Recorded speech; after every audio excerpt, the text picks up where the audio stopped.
TRS రజతోత్సవ సభను బ్రహ్మాండంగా నిర్వహిస్తామని పార్టీ వర్కింగ్ ప్రెసిడెంట్ కేటీఆర్ తెలియజేశారు. మరోవైపు రెండు జాతీయ పార్టీల జుట్టు ఢిల్లీ చేతుల్లో ఉంటుందన్నారు. అందుకే ఒకరు ఢిల్లీ నేతల చెప్పులు మోస్తే ఇంకొకరు హస్తినాకు బ్యాగులు మోస్తున్నారని చురుకలు అంటించారు.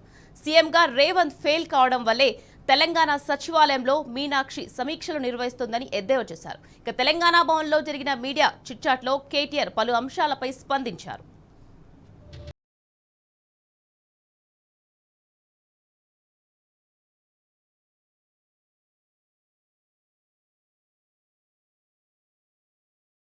ఒక ప్రాంతీయ పార్టీ 25 ఏళ్లు పూర్తి చేసుకోవడం గొప్ప విషయమని బీఆర్ఎస్ వర్కింగ్ ప్రెసిడెంట్ కేటీఆర్ అన్నారు.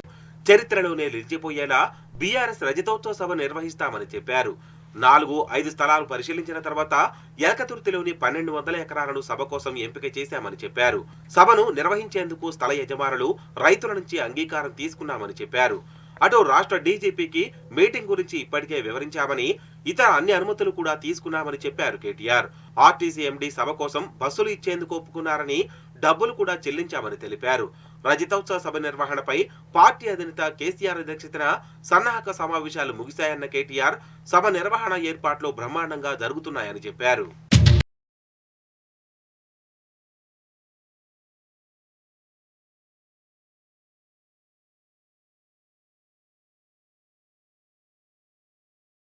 వరంగల్ సభ చరిత్రలో నిలిచిపోతోందని బీఆర్ఎస్ కార్యనిర్వాహక అధ్యక్షుడు కేటీఆర్ అన్నారు.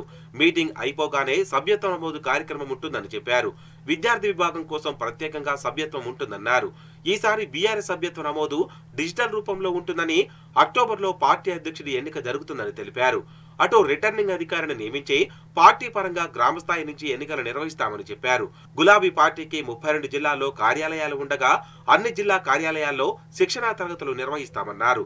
ఒకవేళ ప్రభుత్వం స్థానిక సంస్థల ఎన్నికలు నిర్వహిస్తే వాటిని సమర్థవంతంగా ఎదుర్కొంటామని కేటీఆర్ స్పష్టం చేశారు.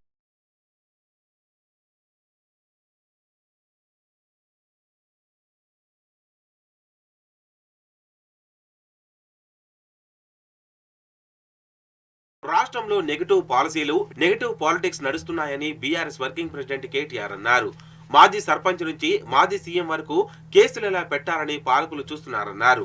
భూకంపం, భారీ వరద వచ్చినా మేడిగడ్డ చెక్కు చెదరలేదని, అయినా కేసీఆర్ పై కోపంతో నీళ్లు వదిలేయడంతో పంటలు ఎండుతున్నాయని ఫైర్ అయ్యారు. అటు గోదావరి, కృష్ణా జలాల్లో విచ్చలవిడిగా జలదోపిడీ జరుగుతోందని బగ్గుమన్నారు.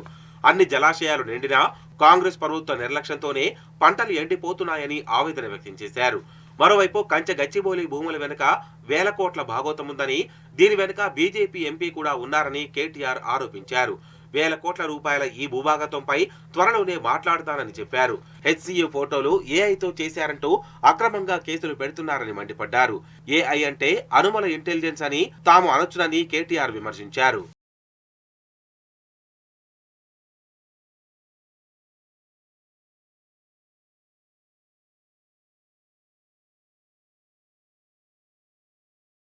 రాష్ట్రంలో 0% గ్రోత్ రేట్ నమోదు కావడం పట్ల రేవంత్ సర్కార్ పై మండిపడ్డారు BRS working president KTR. Revanth పాలనలో వాహనాల కొనుగోలు, రియల్ ఎస్టేట్ గణనీయంగా తగ్గిందన్నారు. కాంగ్రెస్ అధికారంలోకి రాగానే ఎయిర్పోర్టు మెట్రో రద్దు, హైడ్రా, మూసీ బ్యూటిఫికేషన్ పేరుతో కూల్చివేతలు చేపట్టడం వల్ల రాష్ట్రం ఆగమైందని ఆగ్రహం వ్యక్తం చేశారు. రాష్ట్రంలో ఇప్పటి వరకు మంత్రివర్గ విస్తరణ లేదని, దమ్ముంటే చెయ్యాలని ఛాలెంజ్ చేశారు కేటీఆర్. అన్ని విషయాల్లో ముఖ్యమంత్రిగా రేవంత్ ఫెయిల్ అవ్వడం వల్లనే మీనాక్షి నటరాజన్ రాష్ట్ర సచివాలయంలో సమీక్షలు చేస్తోందని ఎద్దేవా చేశారు. రేవంత్ రెడ్డి కాంగ్రెస్, బీజేపీ ఉమ్మడి ముఖ్యమంత్రి అని విమర్శించారు. రెండు జాతీయ పార్టీల జుట్టు ఢిల్లీ చేతుల్లోనే ఉంటుందన్నారు. అందుకే ఒకరు ఢిల్లీ నేతల చెప్పులు మోస్తే ఇంకొకరు హస్తినకు బ్యాగులు మోస్తున్నారని కేటీఆర్ చురకలంటించారు.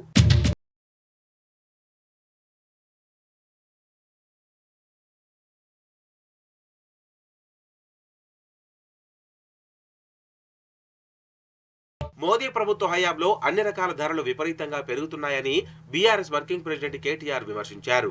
ఎల్పీజీ, పెట్రోల్, డీజిల్ ధరలను భారీగా పెంచారని మండిపడ్డారు. అంతర్జాతీయ స్థాయిలో క్రూడాయిల్ రేట్లు తగ్గుతుంటే దేశంలో మాత్రం మోదీ పెట్రోల్, డీజిల్ రేట్లు పెంచడంపై అసంతృప్తి వ్యక్తం చేశారు. పెంచిన పన్నుల నిధులను రాష్ట్రాలకు దక్కవని, అవన్నీ కేంద్రం ఖాతాలోకే పోతాయన్నారు. అమెరికా పన్నుపోటుతో ఒక్క రోజులోనే 19 లక్షల కోట్ల సంపద ఆవిరైందని కేటీఆర్ తెలిపారు. రాష్ట్ర బడ్జెట్తో పోలిస్తే ఇది 6 రెట్లు ఎక్కువని తెలిపారు.